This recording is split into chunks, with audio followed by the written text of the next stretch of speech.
আজি এই ভিডিওটোত আমি আলোচনা কৰিম যে কি চেঞ্জেছ তোমালোকৰ মেট্ৰিক পৰীক্ষাত হৈছে আৰু কি চেঞ্জেছ হ'বলৈ গৈ আছে 2026 ৰ মেট্ৰিক পৰীক্ষাত। তো ভিডিওটো সম্পূৰ্ণ চাবা যিসকলে অহা বছৰ মেট্ৰিক পৰীক্ষা দিবা, কাৰণ তোমালোকৰ কাৰণে এইটো খুবেই ইম্পৰ্টেণ্ট হয়। এইটো নাজানিলে তোমালোকৰ বিপদ হ'ব পাৰে। তো তোমালোকে জানা যে যোৱা বছৰ এছএফ বোৰ্ড গঠন হৈছিলে, সেৱা বোৰ্ড আৰু এছএক বোৰ্ড মিলি। তো তাৰ পিছতে বিভিন্ন ধৰণৰ চেঞ্জেছ তোমালোকে দেখা পাইছা। তোমালোকে যেতিয়া ক্লাছ 9ত আছিলা তেতিয়া দেখা পাইছা যে নিউ পেটাৰ্নৰ MCQ আহি গৈছিলে। তাৰপিছত চেঞ্জ ইন পাছিং মাৰ্কতো চেঞ্জ হৈছিলে যে তোমালোকে এতিয়া 13 পাব লাগিব MCQ আৰু থিয়ৰী দুটাতে।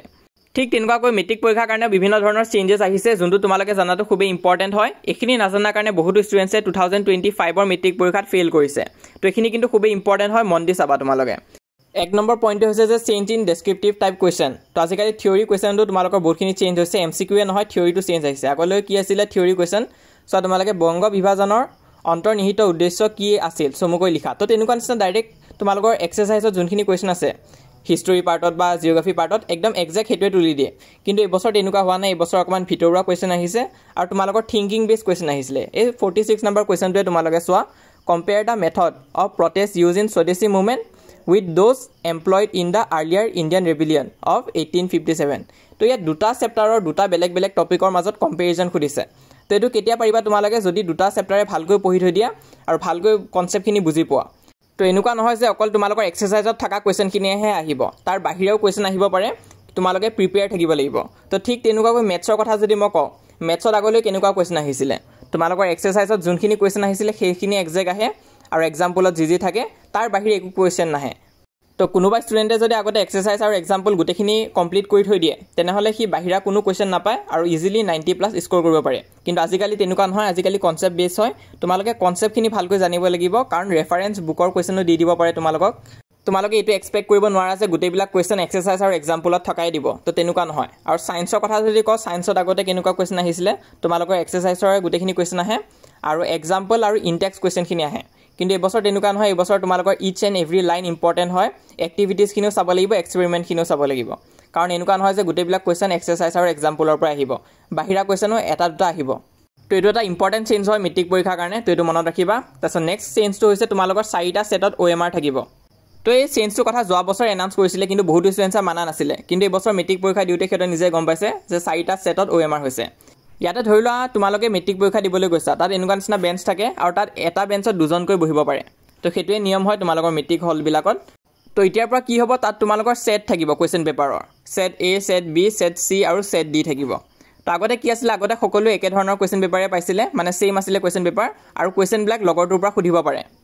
আৰু MCQ অহাৰ পৰা আৰু সুবিধা হৈছিলে, ধৰি লোৱা তুমি 5 নম্বৰ MCQটো নাজানা, কি হ'ল সুধিছা, লগৰটোৱে কৈ দিছে A হয় বা B হয়, তো তেনেকুৱা নিচিনা আছিলে। কিন্তু এতিয়া কি হ'ব, ছেট হ'ব, A, B, C, D ছেটত থাকিব।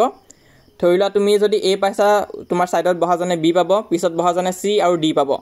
তাৰপিছত আগত বহাজনে আকৌ C বা D তেনেকুৱা নিচিনা থাকিব। ধৰি লোৱা তুমি যদি D পাই যোৱা, তেনেহ'লে চাৰিওফালে বেলেগ ছেট থকা ষ্টুডেণ্টে পাবা। তো অভাৰঅল কি হ'ব, তুমি ওচৰত বহাজনৰ পৰা সুধিব নোৱাৰিবা। তোমাৰ 1 নম্বৰ MCQত যোনটো আছে, তোমাৰ ছাইডত বহাজনৰ তাত 1 নম্বৰত কিন্তু বেলেগ MCQ থাকিব। যদি তুমি D ছেট পোৱা, তেনেহ'লে তোমাৰ 1 নম্বৰ MCQটো যি থাকিব, C নম্বৰ আকৌ সেই MCQটো 20, 30 তেনেকুৱা নিচিনা নম্বৰ থাকিব পাৰে। তো সেইটো কাৰণে খেলি মেলি থাকিব, মানে সুধিব নোৱাৰিবা কোনটো এনচাৰ কি হয়। তো সেইটো হৈছে আমাৰ 4টা ছেট যে হ'ব সেইটো নিয়মটো। তো সেইটো তোমালোকে নিশ্চয় বুজি পাইছা। তো যোৱা বছৰ মই ভিডিঅ' বনাইছিলোঁ। তাৰপিছত নেক্সট এতিয়া 3rd নম্বৰ পইণ্ট হৈছে নিউ পাছিং ক্ৰাইটেৰিয়া। ইয়াৰ ওপৰতো মই অলৰেডি ভিডিঅ' বনাই থৈ দিছোঁ এটা। তো হ'লেও তোমালোকক ইয়াত বুজাই দিছোঁ চোৱা। তো MCQ তোমালোকে 13ৰ তলত পাব নালাগিব, মানে 13ৰ ওপৰত থাকিব লাগিব, আৰু ডেছক্ৰিপটিভতো তোমালোকে 13ৰ ওপৰত পাব লাগিব, 45 মাৰ্কছৰ হ'ব। তো MCQত যদি তোমালোকে 12 পাই যোৱা, ডেছক্ৰিপটিভত 13 পালেও তোমালোকে ফেইল হৈ যাবা। ঠিক তেনেকুৱাকৈ MCQত যদি 40 মাৰ্কছো পোৱা আৰু ডেছক্ৰিপটিভত যদি 13ৰ তলত পাই যোৱা, তেতিয়াও ফেইল হৈ যাবা। এনেকুৱা কিন্তু বহুতো ষ্টুডেণ্টছৰ লগত হৈছে এবাৰ মেট্ৰিক পৰীক্ষাত, যাৰ ফলত এবাৰ ফেইল হোৱা নাম্বাৰটো বহুত বাঢ়িছে। তো ষ্টুডেণ্টে 50 ঘৰত পায়ো ফেইল হৈ গৈছে, কাৰণ সিহঁতে MCQ বা ডেছক্ৰিপটিভ কোনোবা এটাত ফেইল কৰিছে। তো তোমালোকে ট্ৰাই কৰিব লাগিব যাতে MCQ আৰু ডেছক্ৰিপটিভ দুটাতে 13ৰ ওপৰত পোৱা। তো যদিও বৰ্ডে বিভিন্ন ধৰণৰ চেঞ্জেছ কৰি আছে আৰু সেইটো কৰিয়ে থাকিব, উপায় নাই, কিন্তু আমিও সাজু হ'ব লাগিব। তোমালোককো মই আগতীয়াকৈ জনাই দিছোঁ। তো যোৱা বছৰ বহুতো ষ্টুডেণ্টছে গম পোৱা নাছিলে, যিসকলে আমাক ছাবস্ক্ৰাইব কৰি ৰাখিছিলে সিহঁতে আগৰ পৰা গম পাইছিলে, আৰু আমি ষ্ট্ৰেটেজিও দি গৈছিলোঁ কেনেকৈ পঢ়িব লাগিব। তো তোমালোকে আমাৰ এই চেনেলটো ছাবস্ক্ৰাইব কৰি ৰাখা। তো যোৱা বছৰ নিচিনা এইবছৰ আমি গাইড কৰি যাম, কিন্তু তোমালোকে আমাৰ ষ্টুডেণ্টছৰ ৰিভিউবিলাক চাব পৰা, সিহঁতে কেনেকুৱা ৰিভিউ দিছে। দাদা ক্লাছখিনি কৰি ভাল লাগিলে, ভিডিঅ'খিনি চাই ভাল লাগিলে, তাৰপৰা বহুত হেল্পো হ'ল। মই আইন ষ্টুডিঅ'ৰ পৰা বহুতখিনি সহায় পাইছোঁ। পৰীক্ষাত কেনেকৈ কি আহিব আৰু কিমান কি কমন আহে চবখিনি মই জানিব পাৰিছিলোঁ। তো থেংক ইউ জনাইছোঁ আয়ন আৰু আয়ন ষ্টুডিঅ'ক মই বহুত ধন্যবাদ দিছোঁ। তো আমাৰ লগত তোমালোকেও কানেক্ট হৈ থকা হোৱাটছএপত জইন কৰা হোৱাটছএপ চেনেলটোৰ লিংক মই পিন কমেণ্টত দি দিম তাত ক্লিক কৰিলে তোমালোকে হোৱাটছএপ পেজটো পাই যাবা সেই পেজটো ফ'ল' কৰি ৰাখিবা তাত সকলো ধৰণৰ হেল্প আৰু আপডেট পাই থাকিবা আৰু আমি তাত গাইডেন্সো দি যাম টাইমে লগতে এইটো হৈছে আমাৰ ইনষ্টাগ্ৰাম পেজ তোমালোকে যদি ইনষ্টাগ্ৰাম ইউজ কৰা তাত আমাক ফ'ল' কৰি ৰাখিব পাৰা আৰু ইনষ্টাগ্ৰাম ইউজ নকৰিলেও কোনো কথা নাই তোমালোকে আমাৰ এই ইউটিউব চেনেলটো ছাবস্ক্ৰাইব কৰি ৰাখা আমি আগলৈও যিমান পাৰোঁ তোমালোকক সহায় কৰি যাম